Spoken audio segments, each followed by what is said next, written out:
Naibu Waziri wa Viwanda na Biashara Exaud Kigahe amesema serikali kupitia wizara hiyo imejipanga kuhakikisha inalinda wawekezaji wa ndani kwa kuwawekea mazingira bora ya uwekezaji, ikiwa ni pamoja na kuwatafutia masoko ya bidhaa wanazozalisha.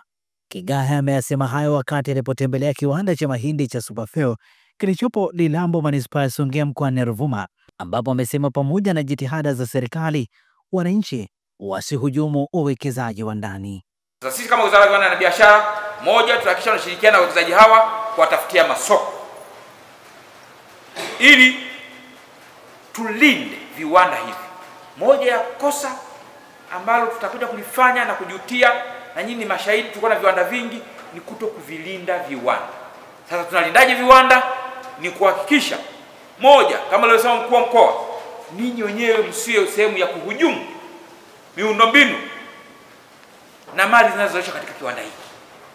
Muwe waaminifu kwa mwekezaji huyu, lakini muwe waaminifu kwa ninyi wenyewe, kwa sababu akiendelea atawekeza zaidi na ajira zitakuwa nyingi zaidi kwa watoto wetu na vijukuu vyetu na vizazi vijavyo. Omar Msigwa ni mwekezaji wa Superfeo Milling Company. Anasema ili kuhakikisha ubora wa bidhaa zinazozalishwa na kiwanda hicho, wakulima wanapaswa kuzalisha mazao yenye ubora. La kwanza ambalo naomba niseme kwa wana Ruvuma, hususa watu wa mkoa hususa wananchi wa wilaya Songea. Cha kwanza, tutatakiwa kuhakikisha tunalima vizuri, kwa sababu nia ya kiwanda hiki ni kupata mahindi yenye ubora. Kama tutakuwa na mahindi ambayo hayana ubora, itakuwa ni kazi ngumu.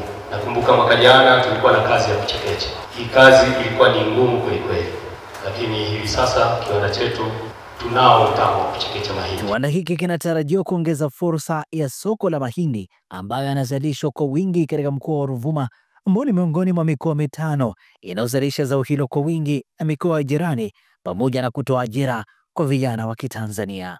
Kulingana na mitambo ambayo imekwisha kamilika kufungwa na kufanywa majaribio, kiwanda chetu kinaweza kufanya uzalishaji wa tani 100 kwa siku. Kwa hivyo unaweza kuona kwamba ni kiwanda ambacho kinakwenda kuleta mapinduzi makubwa katika eneo la kuchakata nafaka, hususan zao la mahindi.